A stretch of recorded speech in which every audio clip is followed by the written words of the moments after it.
नमो भगवते वासुदेवाय।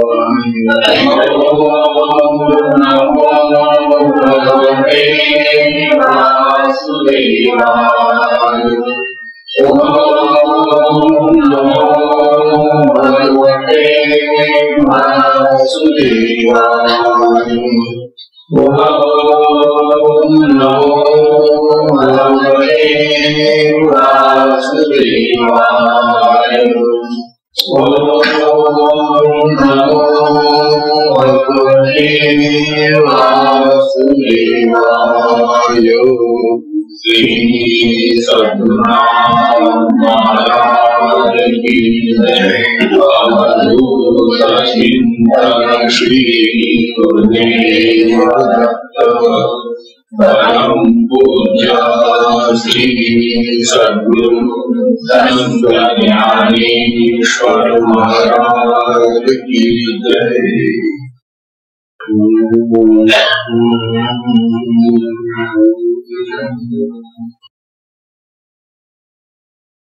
परम पूजनीय श्री सद्गुरु संत ज्ञानेश्वर महाराज, साधकांचे मायबाप, बालयोगी आणि भगवान विष्णूचे अवतार असलेले ज्ञानोबा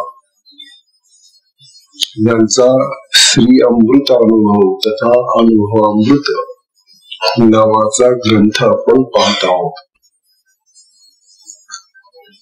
या ग्रंथाची आतापर्यंत 5 प्रकरण आपली 4 झाली, 5 सुरू झालेले. या 4 प्रकरणांचा काल आपण थोडासा गोषवारा पाहिला, जाणून घेतली. हे जे पहिलं प्रकरण आहे अमृतानुभवाचे, त्याला शिव शक्ती समावेशन असं नाव आहे.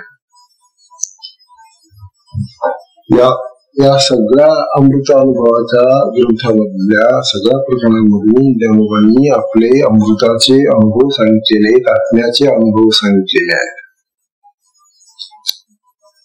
त्यामुळे पहिलं जे प्रकरण आहे ते आपल्या साधकांना चित्तशुद्धीसाठी अतिशय आवश्यक असं प्रकरण होतं.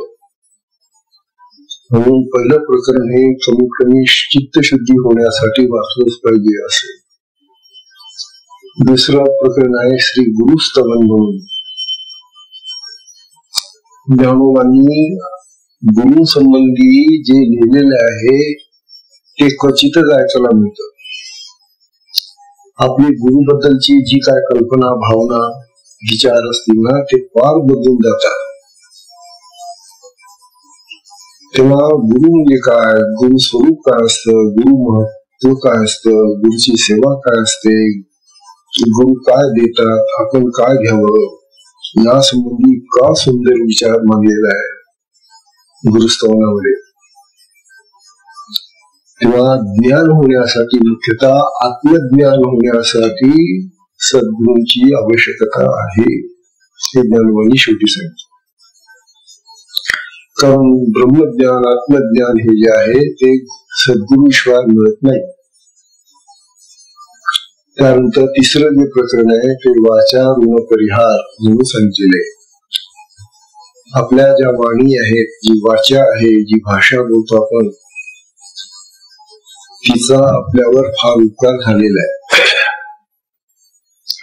ही जी वाणी आहे ती 4 प्रकारची वाणी आपल्या ध्येयात आहे. परा, पश्यंती, मध्यमा आणि वैखरी. वैखरीने आपला सगळ्या जगाचा व्यवहार चालतो. आपण जे बोलतो सगळं हे वैखरीचं बोल आहे. परंतु या वैखरीच्या मागे अजून 3 वाणी असतात. त्या आपण कधी अनुभवल्या असतील का नाही कोणास ठाऊक. परंतु मध्यमा ही कंठात असते, नंतर आपल्या हृदयाच्या जवळ पश्यंती असते आणि बिंबीच्या जवळ परावाणी असते. या वाणींनी आपल्याला भाषा दिली, शब्द दिले, वाक्य दिले, साहित्य दिलं आणि त्यामुळे माणसाचा विकास झालेला आहे. म्हणून त्यांचा उपकार झालेला आहे आपल्यावर. ज्ञानोबांनी त्यांचं जे ऋण आहे ते करून त्यांच्या ऋणातूनही ते सुटलेले आहे. वाणीने जरी आपल्याला कितीही उपकार आणि काही जरी हे दिलेलं आहे ते सगळं जगाचंच दिलेलं आहे. म्हणून जगाचं ज्ञान, जगाचं जे काय स्वरूप आहे ते वाणीने कळलं. म्हणून ह्या वाणी, चारही वाणी आणि त्यांनी दिलेलं ज्ञान हे नाशवान आहे. ते आपल्या देहाबरोबर नष्ट होऊन जात. म्हणून ते खरं ज्ञान नव्हे. आणि म्हणून खरं ज्ञान सांगण्यासाठी पुढचं प्रकरण जे आहे, चौथं प्रकरण, ज्ञान अज्ञान भेद कथन या नावाचं चौथं प्रकरण सांगितलं ज्ञानोबांनी. याच्यामध्ये अज्ञान काय असतं, ज्ञान कशाला म्हणतात, ज्ञान आणि अज्ञान आणि खरं जे ज्ञान आहे ते कुठं असतं, काय असतं, हे फार सुंदर सांगितले. आपण ज्याला ज्ञान ज्ञान म्हणतो, पुस्तकी ज्ञान, शब्द ज्ञान, ग्रांथिक ज्ञान किंवा लौकिक ज्ञान, विषयांचं ज्ञान, हे सगळं नाशवान आहे. कारण या ज्ञानाचा आपल्याला पुढच्या जन्मामध्ये काहीही उपयोग होत नाही. आपल्या देहाबरोबर हे ज्ञान संपून जातं, नष्ट होतं. म्हणून हे जे ज्ञान आहे, या ज्ञानाला ज्ञान होऊ नये, हे एक प्रकारचं अज्ञानच आहे, अज्ञानाचं स्वरूप आहे ते, असं ज्ञानोबा सांगून गेले. आणि खरं ज्ञान जे आहे ते आत्म्यात आहे. तो जो आत्मराज आपल्या देहात आहे आणि बाहेर आहे, त्या आत्म्यामध्ये सगळं ज्ञान भरलेलं आहे. तेव्हा साधकांना फार सुंदर उपदेश केला ज्ञानोबांनी की शिष्यांनो, साधकांनो, तो आत्मा प्राप्त करा, त्या आत्म्याचा अनुभव घ्या. त्या आत्म्यामध्ये खरं ज्ञान आहे आणि ते जे आत्म्याचं ज्ञान आहे ते अमर ज्ञान आहे. या ज्ञानाचा अनुभव ज्ञानोबांनी घेतलेला आहे स्वतः. आणि म्हणूनच त्यांनी या अमृत अनुभवामध्ये, हे अमृताचे अनुभव म्हणजे आत्मज्ञानाचे अनुभव त्यांनी आपल्याला सांगितले. आज आपल्याला नववर्षाचा दिवस, आपला आजचा दिवस गुढीपाडवा आपण मानतो, वर्ष प्रतिपदा. या दिवशी भगवान रामचंद्रांनी रावणावर विजय मिळवला होता आणि त्या विजयाचं चिन्ह म्हणून आपण गुढी उभारतो. परंतु काय दशा झाली या देशामध्ये, ज्या भगवान रामचंद्रांचं आपण स्मरण करतो, त्या रामचंद्रांच्या मंदिरांना किंवा मंदिराला लोक अडथळे करतात. असो, पण आजचा दिवस मोठा शुभ दिवस आहे, नववर्ष दिवस आहे हा. आपला हिंदू पंचांगाप्रमाणे नववर्ष सुरू होतं चैत्र प्रतिपदा. या चैत्र प्रतिपदेच्या दिवशी आपला आता पुढचा जो अमृतानुभवाचा प्रकरणातला भाग आहे, 5वा प्रकरणातला भाग, तो आहे सच्चित आनंद पदत्रय विवेचन विवरण. फार सुंदर विषय हा सुद्धा. आपण तर म्हणत असो की ब्रह्म कसं आहे, आत्मा कसा आहे, सच्चिदानंद आहे, सच्चिदानंद आहे, सच्चिदानंद. पुष्कळ वेळेला आपण तो सच्चिदानंद शब्द ऐकलेला असतो, त्याचा अर्थही माहिती असतो.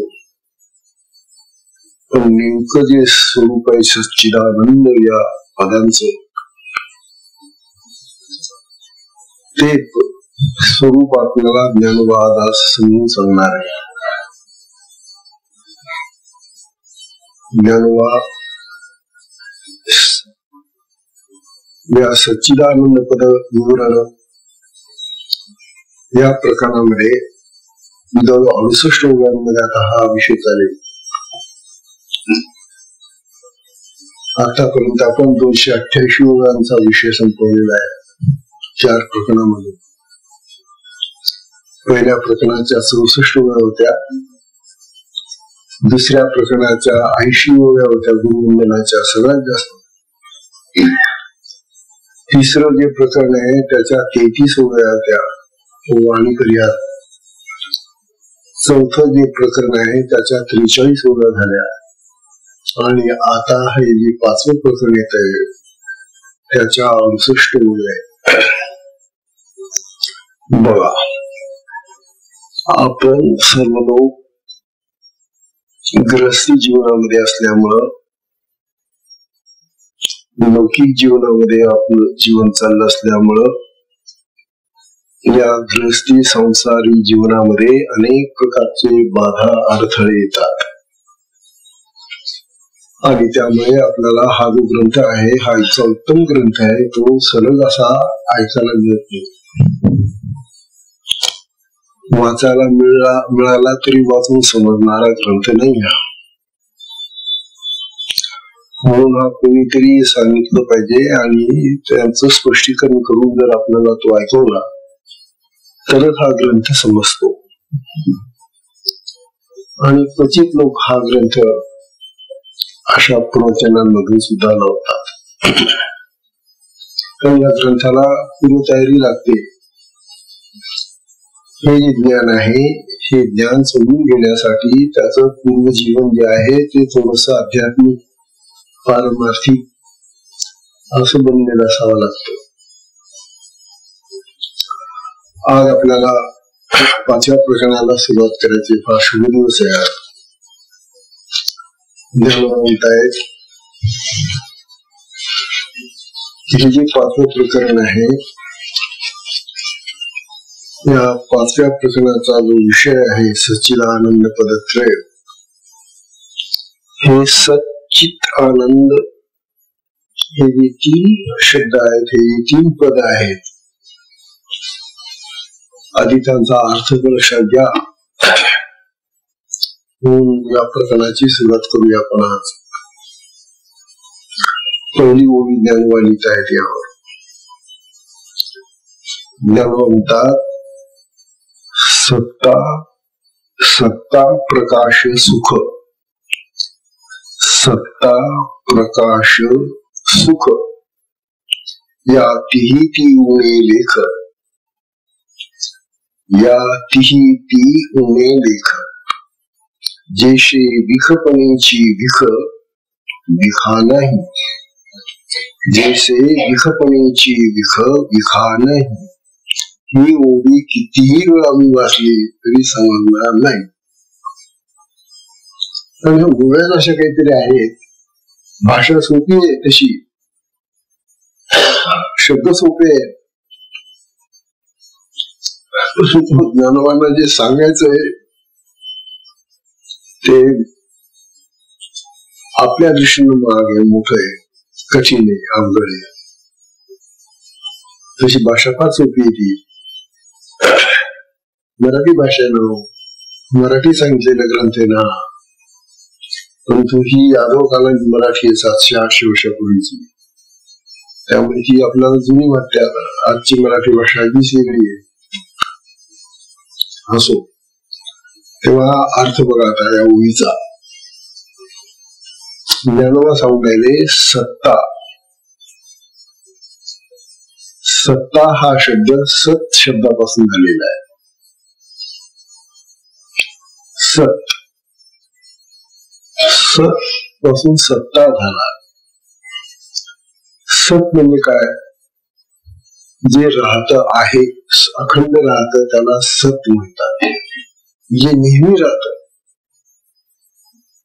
जे कधीच नाहीशी होत नाही, असं जे काही असेल त्याला सत असं म्हणतात. सत, त्याच्यापासून सत्ता. दुसरा शब्द आहे प्रकाश. प्रकाश तर सगळ्यांना माहिती आहे, पण आम्हाला हा प्रकाश माहिती आहे. आता या प्रकाशाचा अर्थ नाही इथं. हा जो प्रकाश आहे हा चित प्रकाश, सच्चित. तेव्हा तो चित प्रकाश. चित प्रकाश कसा असतो? चित प्रकाश ज्ञान प्रकाश असतो. चित प्रकाश आपल्याला तो प्रकाश आला रे आला की आपल्याला ज्ञान होत. ज्ञान देणारा प्रकाश जो आहे तो चित प्रकाश आणि तो फक्त आत्म्यात आहे. आत्मा चित आहे म्हणून सत जेव्हा सत्ता त्याला शब्द वापरला ज्ञानवाणी, नंतर प्रकाश शब्द वापरला. हा प्रकाश म्हणजे चित प्रकाश हाही आत्म्याचाच आहे. आणि तिसरा शब्द वापरलाय सुख. सुख तर सगळ्यांना माहिती आहे, पण आम्हाला सुख म्हणजे हे संसारी सुख, विषयाचं सुख, यालाच आम्ही सुख मानतो. हे खरं सुख नव्हे. सुख ते की जे एकदा आपल्याला मिळालं की ते कधीच नष्ट होत नाही, चिरंतन राहतं, अखंड राहतं. आणि ते सुख फक्त आत्म्यात आहे. असं जे सुख आहे त्याला आनंद म्हटलेले. सत चित आनंद असं आपण नाव दिलेलं त्याला. सत चित आनंद या तीन शब्दांना ज्ञानवाणी दुसरे तीन शब्द वापरले. पुढचे तीन शब्द काय वापरले त्यांनी की सत्ता प्रकाश सुख. सत चित आनंद याच्या ऐवजी आपल्याला समजावून म्हणून सोपे शब्द वापरले तर वास्तविक ज्ञानवांना सच्चित आनंद हे शब्द सांगतानाच ते आले का? विषय तर तोच घ्यायचा आहे त्यांनी. पण आपल्या सर्वसामान्य अशा साधकांना हे कळावं म्हणून त्यांनी त्याचे दुसरे पर्यायाची जे शब्द आहे ते सोपे शब्द सांगितले. आणि ते शब्द आहे सत्ता प्रकाश आणि सुख. म्हणजे सत चित आणि आनंद. सत म्हणजे सत्ता, प्रकाश म्हणजे चित आणि आनंद म्हणजे सुख. असे तीन शब्द आणि या तीन शब्दांचे तीन अर्थ ज्ञानवाणीचे सांगितले. या तिन्ही ती उणे लेख बर का. जेशे विखपणाची विख विखा नाही.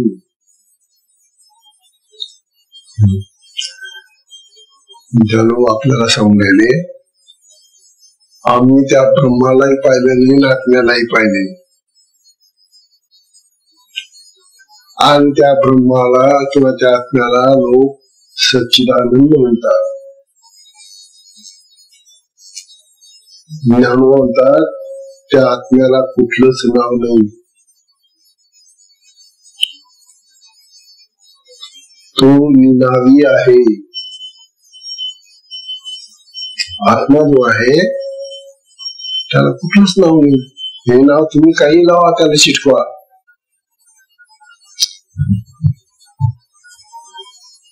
नावं लावायची सवय आपल्याला झालेली आहे, कारण आपल्याला भाषा यायला लागली ना. आणि म्हणून त्या निळ्या देवदेवतांना आपण नाना प्रकारचे शब्द लावलेले. बघा आता या ठिकाणी हे विष्णू सहस्र नाव आहे. भगवान विष्णूंना 1000 नाव लावले. तुम्ही वाचली की विष्णू सहस्र नाम फार सुंदर आहे. 1000 नाव आहे, काही एक अर्धा तास लागतो वाचायला फक्त. बस मात्र संस्कृत आहे. पण इतकं गोड आहे, वाचत असताना मन इतकं रमून जात त्याच्यामध्ये. अलौकिक तशी दत्ताची 1000 नाव आहेत, देवीची 1000 नाव आहेत, शिवाची 1000 नाव आहेत. ही अशी 1000 नावं आम्ही का लावली? ही 1000 नावं लावण्याचं कारण हे की निदान या नावाने तरी तो भगवान आम्हाला होऊ देईल. या नावाने तरी ओढील, या नावाने तरी आमच्याकडे बघेल, या नावाने तरी आम्हाला पाहिल.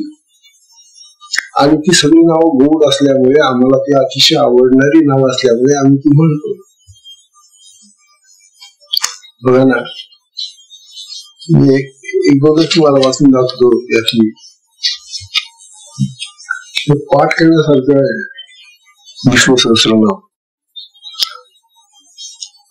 ओम विश्वं विष्णु वषट्कारो भूत भव्य भवत् प्रभु भूतकृत भूत भूतभावो भूतात्मा भूत भावना. एक चीज आहे. ओम भूतात्मा परमात्माच मुक्तानां परमागतिः अव्यया पुरुषा साक्षी क्षेत्रज्ञ अक्षरेव च. ओम योगो योगविदां नेता प्रधान पुरुषेश्वरः नारसिंह बपू श्रीमान केशव पुरुषोत्तमः. अशी 1000 नावे. सांगण्याचं तात्पर्य असं की भगवंताला, आत्म्याला, ब्रह्माला आम्ही अशी नावं दिली. त्याचप्रमाणे या आत्म्याला, आत्मराजाला आम्ही सच्चित आनंद या नावाने हाक मारली किंवा हे नाव दिलं. 3 पद, 3 नावं. आता ज्ञानोबा सांगून राहिले ही वास्तविक नावं म्हणजे काही म्हणजे अशा सामान्य माणसाने दिलेली नाहीये. ही वेदाने दिलेली नाव आहे. कारण वेद ही भगवंताची निश्वसित आहेत, म्हणजे श्वासातून प्रगट झालेले भगवंताच्या. तेव्हा त्यांच्या श्वासातून ते प्रगट झालेले जे वेद आहे त्यामध्ये हे सच्चित आनंद हे पद आलेले, ही पद आलेली. पण ज्ञानोबा आपल्याला असं सांगून राहिले आता की ही सच्चित आनंद हे जे पद लावलं गेलं आत्म्याला किंवा ब्रह्माला, ते का लावलं? ते एवढ्यासाठी लावलं की त्या सच्च्या उलट जे असत असत, प्रकाशाच्या उलट जो अंधार आहे किंवा चित्तच्या उलट जे जड आहे आणि सुख म्हणजे आनंदाच्या उलट जे दुःख आहे. बघा आता मी काय सांगणार, सच्चित आनंद याचा उलटा अर्थ देणारे आणखी 3 शब्द आहेत. सत म्हणजे ज्यांची सत्ता आहे, जे अखंड राहत ते, जे अखंड राहत नाही त्याला असत म्हणतात. या जगातले सारे पदार्थ, प्राणी, पशु, पक्षी सगळे असत आहे. आपला देह असत आहे, कायम राहणारा नाही. जे कायम राहणार असत त्याला सत असं नाव आहे. ज्ञानोबा असं म्हणतात की हे सत नाव त्या भगवंताला, त्या आत्म्याला का लोकांनी किंवा त्या वेदांनी म्हटलं, तर त्याच्यामध्ये असत नाही हे दाखवण्यासाठी. कारण उलटा अर्थ सांगितल्याशिवाय जो उलटा अर्थ आहे ना तो बसत नाही, पटत नाही. म्हणून आधी उलटा अर्थ सांगावा लागतो. जसं आता मी म्हटलं बा की हा कागद कसा आहे, तुम्हाला तो पांढरा कागद दाखवला, मग मला असं सांगावं लागेल की हा काळा कागद नाही ना, म्हणजे काळाच्या उलट पांढरा. म्हणजे पांढरा शब्द बरोबर बसतो चपखल डोक्यामध्ये. उलट्या शब्दाने तो जो मूळ शब्द अर्थ आहे त्याचा तो चांगला समजतो. म्हणून ज्ञानोबांनी किमया काय केली, या 3 शब्दांना त्यांचे जे उलट अर्थाचे शब्द आहेत ते घेतले आणि आपल्याला ते असं सांगू इच्छित आहे, वास्तविक आत्म्यामध्ये कुठलंच नाव नाहीये. तथापि काही गुणधर्म आहेत आत्म्यामध्ये, त्याचे काही विशेष आहेत, म्हणून तो सत आहे. तर तो असत नाही. म्हणजे जग असत नाही म्हणजे कसा नाही, चुकला आता. तो सत आहे म्हणजे काय नाही, असत नाही. असत म्हणजे जो कायम टिकत नाही त्याला असत म्हणतात. जो मरण धर्म आहे म्हणजे आत्म्यामध्ये मरण धर्म हा गुण नाही. आत्मा अमर आहे की नाही, म्हणून आत्मा अमर आहे हे सांगण्यासाठी सत शब्द वापरला. असं शब्द आधी तुम्हाला कळावा, असत नाही म्हणजे जो सत आहे हे समजावं म्हणून सत शब्द वापरला. दुसरा शब्द आत्मा जड नाही. इतर पदार्थ कसे आहेत, जड आहे. सगळ्या वस्तू जड वस्तू येत्या. जड वस्तू ती असते की जिच्यामध्ये स्वयं प्रकाश नसतो किंवा जी स्वयं हालचाल करत नाही, जी जिवंत नसते. थोडक्यात म्हणजे तिला आपण जड म्हणतो. आता ही झांजे ही कशी आहे, ही जड आहे. हिची वाजेल काही आपोआप कारण जड, हिला काही समजत नाही, कुठे ठेवा कुठे राहील ती, म्हणून हिला जड म्हणतात. आत्मा असा जड नाही. आत्मा जड नाही हे सांगण्यासाठी ज्ञानोबांनी प्रकाश शब्द वापरला, चित प्रकाश. तो जड नाही म्हणजे कसा आहे मग, चित प्रकाश. प्रकाश. आणखी सुख शब्द वापरला. तो दुःखकारक नाही म्हणून सुख शब्द वापरला. आत्म्यात दुःख नाही. आत्मा सुख देणारा सुखपूर्ण आहे. आत्मा म्हणजे सुख, आत्मा म्हणजे चित प्रकाश, आत्मा म्हणजे सत. असं हे आत्म्याचं स्वरूप आहे. आणि ज्या आत्म्यामध्ये सत, चित आणि प्रकाश आणि सुख आनंद आहे, अशा त्या आत्म्याचा शोध सगळ्यांनी घेतला पाहिजे. आणि तो आपल्या देहात आहे ना, हा सगळा देह चालवणारा तो आत्मा आहे. ज्याच्या मुळे आपला हा देह कार्य करतो आहे, तो निघून गेला की या देहाचं काहीच उपयोग नाही. असा जो आपल्या देहावर सदैव उपकार करणारा आत्मा, परमात्मा, ब्रह्म, काही नाव द्या त्याला, तो जो आत्मा आहे त्याचा शोध घेतला पाहिजे. आणि मग ज्ञानोबा सांगतात, हे जे 3 शब्द आम्ही वापरले ते एवढ्यासाठी वापरले की त्या आत्म्यामध्ये असत, जड आणि दुःख नाही.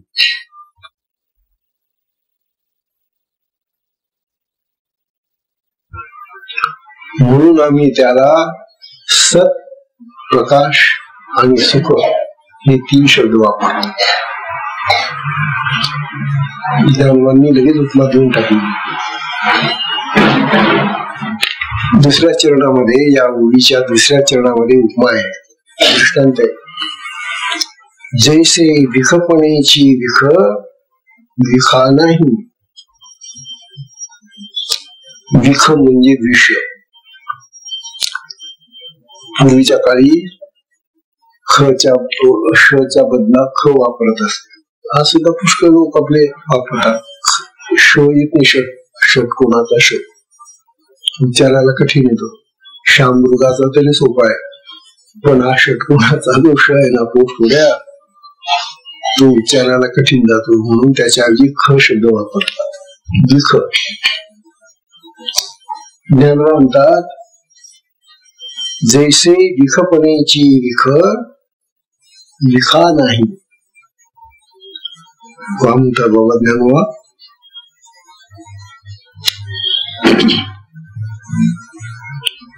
ज्याप्रमाणे विष हे दुसऱ्याचा नाश करत, बरोबर आहे. विष पाहिलंय आपण. विष काय करत? ते दुसऱ्याचा नाश करत. पण त्या विषाला त्याची स्वतःची बाधा होते का? नाही. विष येते, परंतु हे विष दुसऱ्याचा नाश करत.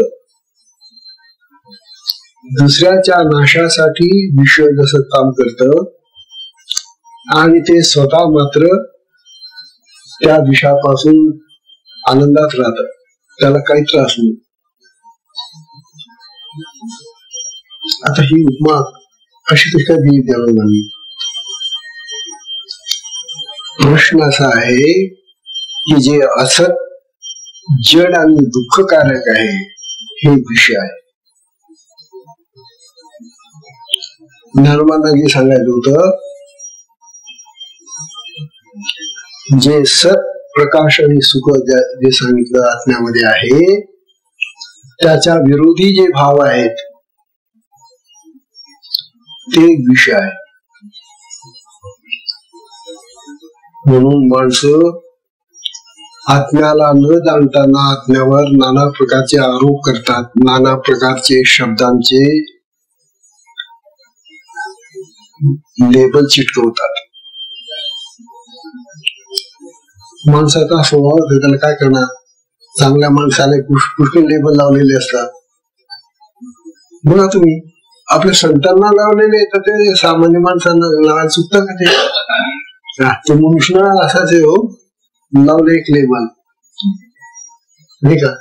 कितीतरी लेबल लावतात. ते नाना प्रकारची नावं ठेवतात. नावं ठेवणं त्याला म्हणतो आपण.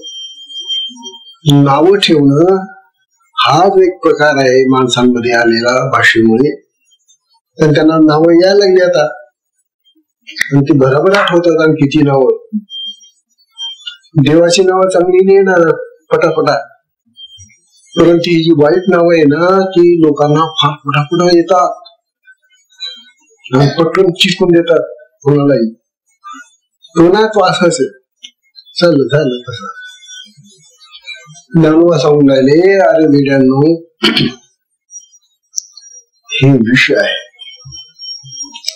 अशा वाईट शब्दांनी एखाद्यांना काही बोलणं, सांगणं, नाव ठेवणं हे विषासारखं घातक आहे. तेव्हा ते विष जसं दुसऱ्याला ठार मारत, तशी ही जी नावं आहेत, ही नावं त्या ज्या माणसाला तुम्ही चिटकवाल त्याला किती विषाप्रमाणे वेदना होती, किती त्रास होईल त्याला. एखाद्याला कोणी शिवी दिली, आनंद वाटतो का त्याला? दिली शिवी त्याने, आता मला शिवाय देतात बोलून दाखवत नाही,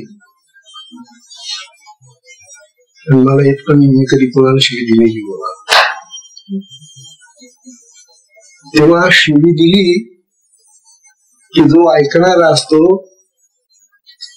तो जर खरोखर ज्ञानी असला, आत्मज्ञानी, तो म्हणतो काय जाऊ द्या, याची शिवी कशाला ग्रहण करा, कशाला घ्या आपण. तो त्या शिवीचा स्वीकार नाही करत. पण सामान्य माणसं जी असतात ना, ती पटकन स्वीकारतात त्याला, आणि लगेच पायाची आग तर मस्तकात जाते त्याची. असं काय झालं? एकाला ती शिवी दिली, त्याला काहीच परिणाम झाला. तो म्हटला जाऊ द्या, भिडे. आणि एकाला दिली तर तो इतका रागवला की हातामध्ये काय जे सापडेल ते घेऊन मागे लागला त्याला मारायला. हा जो फरक आहे माणसांमधला, हा कशामुळे आला? हे विष, भाषेतलं विष. या विषामुळे आज जीवनामध्ये अनेक प्रकारची दुःख निर्माण होत आहेत. आणि खरी दुःख जी आहेत ती वास्तविक यामुळेच आहेत, खरी दुःख. नाही तर खरोखर तो जो आत्मराज आहे आमचा, तो सच्चित आनंद स्वरूप आहे, तो तर सुख देणारा आहे, तो तर चित स्वरूप म्हणजे प्रत्यक्ष ज्ञान स्वरूप आहे. असा आत्मराज आमच्या हृदयामध्ये आहे आणि त्या हृदयामध्ये असलेल्या आत्मरामाला आम्ही न जाणताना ही बाहेरची जी नामावली असते ती नामावली आम्ही चिटकून घेतो आणि त्या नामावलीमुळे आम्हाला अनेक प्रकारची दुःख भोगावी लागतात. तेव्हा ज्ञानवाद आपल्याला असं सांगतायत, आता ही जी 3 पद आहे त्या 3 पदांचं स्वरूप सांगतायत. सच्चित आनंद किंवा सत्ता, प्रकाश आणि सुख, ही जी 3 पद आहेत ही 3 पद सारख्या अर्थाची नाहीत, समान अर्थाची नाही ती. उदाहरणार्थ मी असं म्हटलं, कलश आहे, हा कळशी असते ना, कळशी, कळस आहे, कलश.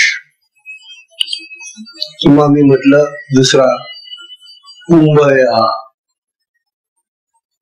तिसरा मी म्हटलं घट आहे हा. घट, कुंभ, कलश, भांडे ते 3 सारख्या आकाराचे आहेत. मग ते मातीचे असो नाही तर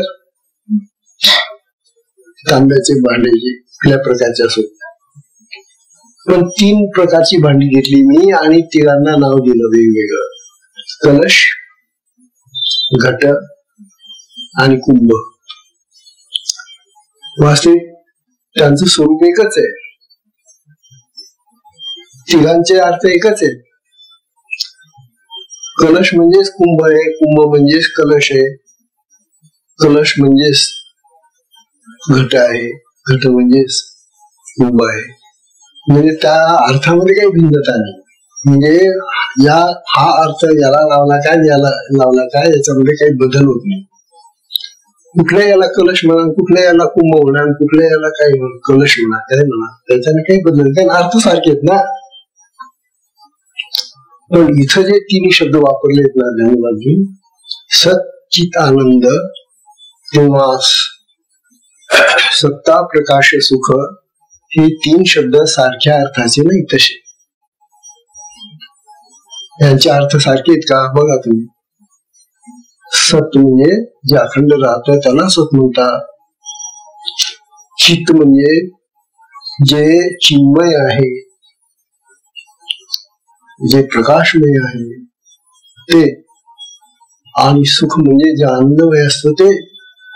प्रत्येकाचे अर्थ सारखे आहेत का आता नाही. सच्चित, सुख हे 3 अर्थ भिन्न अर्थाचे शब्द आहेत ते. म्हणून ज्ञानोबा सांगता सच्चित आनंद हे जी 3 शब्द आम्ही आत्म्याला वापरतो, या 3 शब्दांचे अर्थ भिन्न आहेत, समान अर्थ नाही. एवढं लक्षात ठेवा. अरे एवढं तरी समजून घ्या, ज्या अर्थाने आम्ही त्या भगवंताला हाक मारतो, हे सच्चिदानंद भगवंता, तो सच्चित आनंद स्वरूप असलेला जो आत्मा भगवान ब्रह्म ते जे आहे ते ह्या 3 पदांनी जेव्हा आम्ही हाक मारतो तेव्हा ती 3 पद सारखी नाही, अर्थ भिन्न आहेत.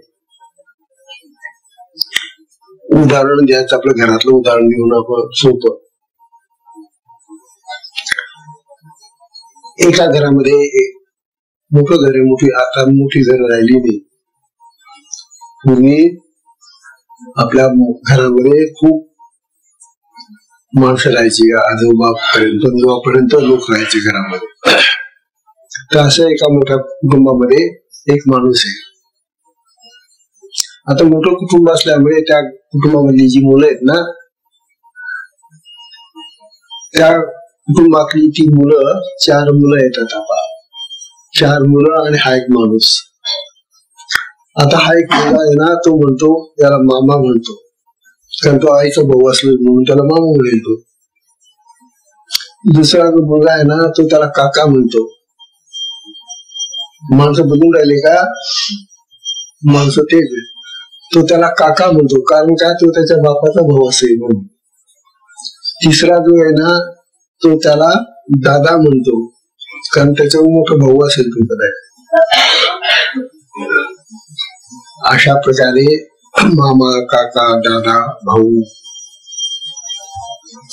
ही जी नाती आहेत आपली, ही नाती एकाच माणसाला आपण लावली जातात. त्या घरातल्या एकाच माणसाला चारी पोरं हाका मारतात. एक मामा म्हणून हाक मारतोय, काका म्हणून हाक मारतोय, दादा म्हणून हाक मारतोय, बाबा म्हणून मारतो. मुलगा असेल एखाद्या वेळेला तो त्याला बाबा म्हणून हाक मारतो. माणसं किती झाली? माणसं एकच आहे ना,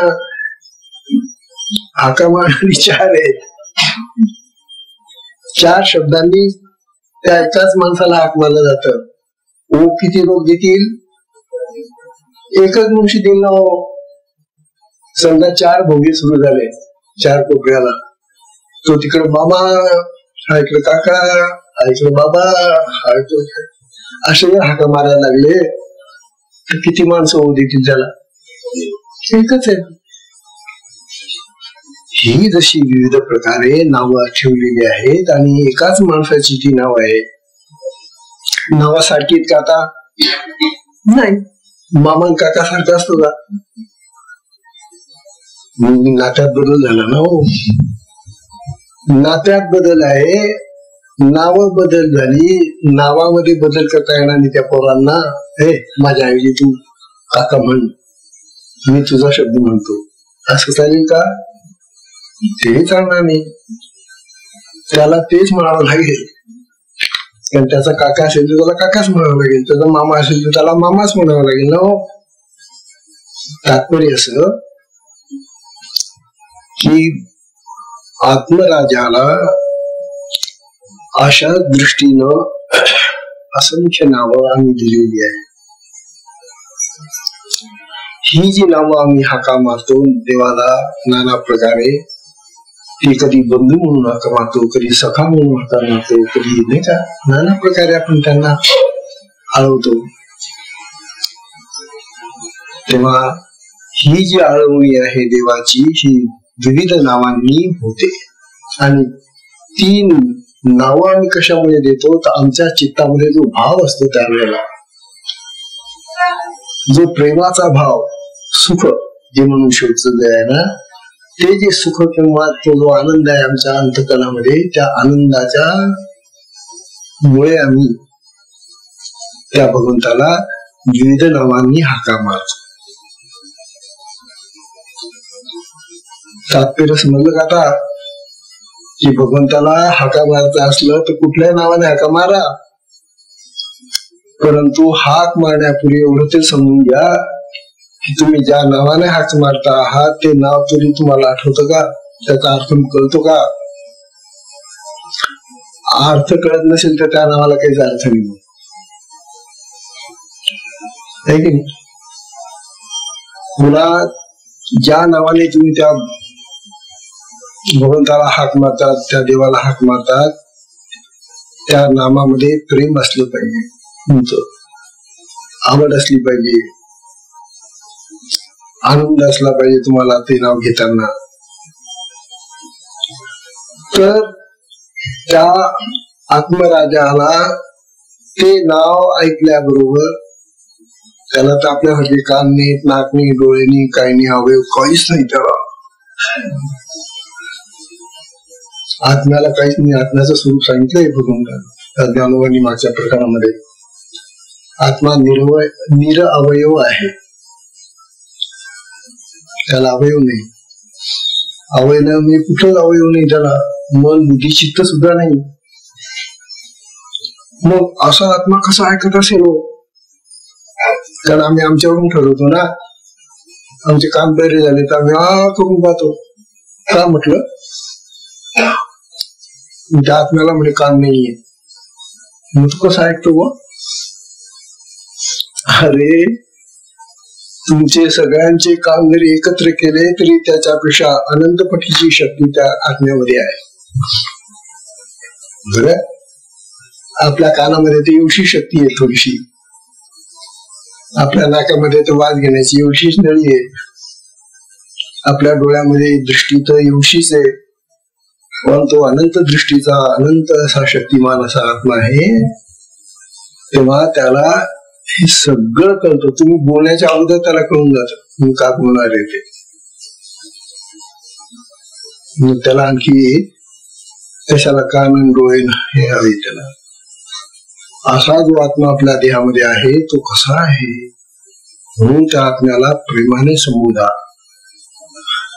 आपल्या अंतःकरणामध्ये प्रेम जर असलं तर त्या आत्म्याला सुख होतं आणि तो सुखदायी आहे म्हणून तो आपल्याला सुखी करतो. ज्ञानोबांना या पहिल्या ओळीमध्ये हे सगळं सांगायचंय.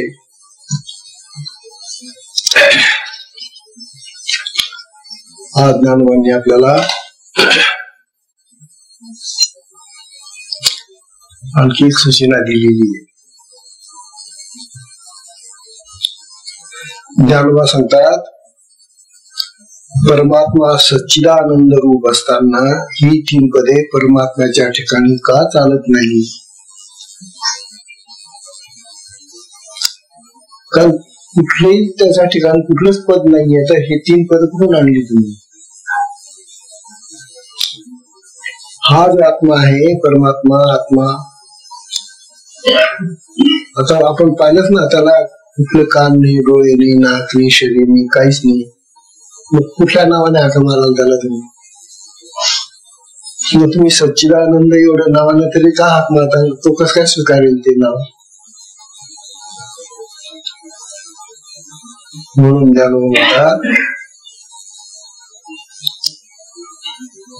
ज्याप्रमाणे विषामध्ये विषत्व असते आणि ते इतरांना मारत असते, म्हणून विषारी जे आमच्या अंतःकरणामध्ये काही असेल,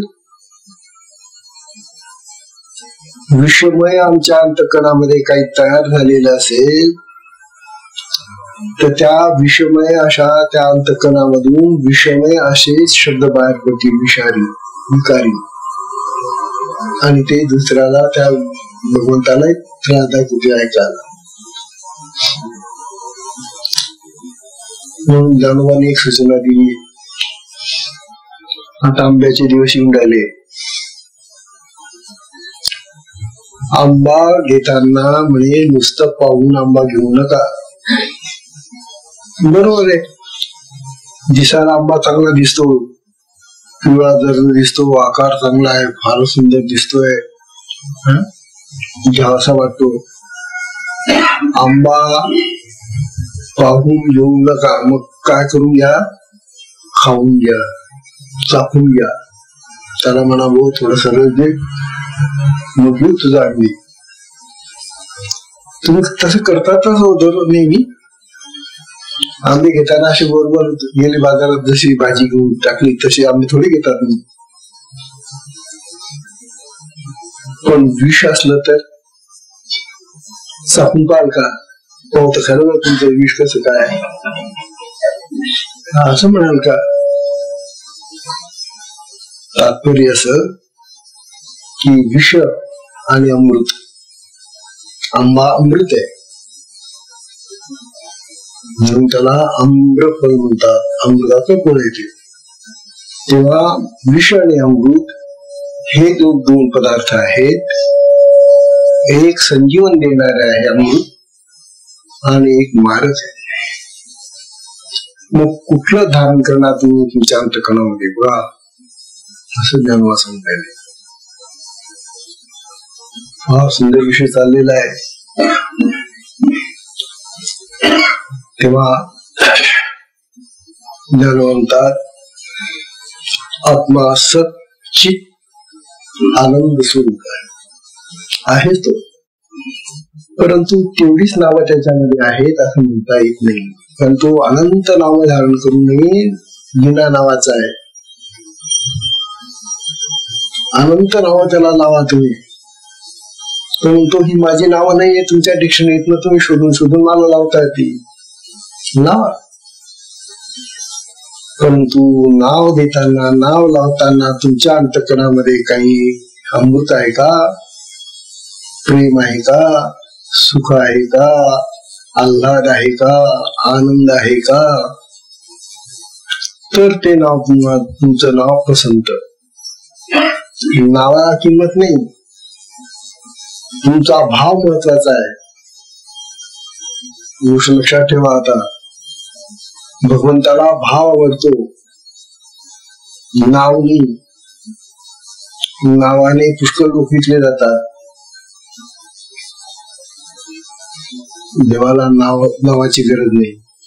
देव म्हणतो त्याच्या अंतःकरणामध्ये काय भाव आहे, आणि तो भाव जर शुद्ध, सात्विक, स्वच्छ, अमृतासारखा भाव असेल गोड, तर भगवान तो आत्मनाच प्रसन्न होतो आणि तुम्हाला हवं ते देतो. हवं ते देतो तुम्हाला. आता उद्यापासून आपल्याला पुढच्या ओव्या सुरू करायच्या आहेत. ही पहिली ओवी झाली. सत्संगाची वेळही संपलेली आहे. आज गुढीपाडवा आहे. हा शुभ दिवस आहे आणि शुभ दिवशी आपल्याला हा 5व्या प्रकरणाचा शुभारंभ झालेला आहे. आजच्या सत्संगाला विश्राम देऊया. हरि ओम तत्सत.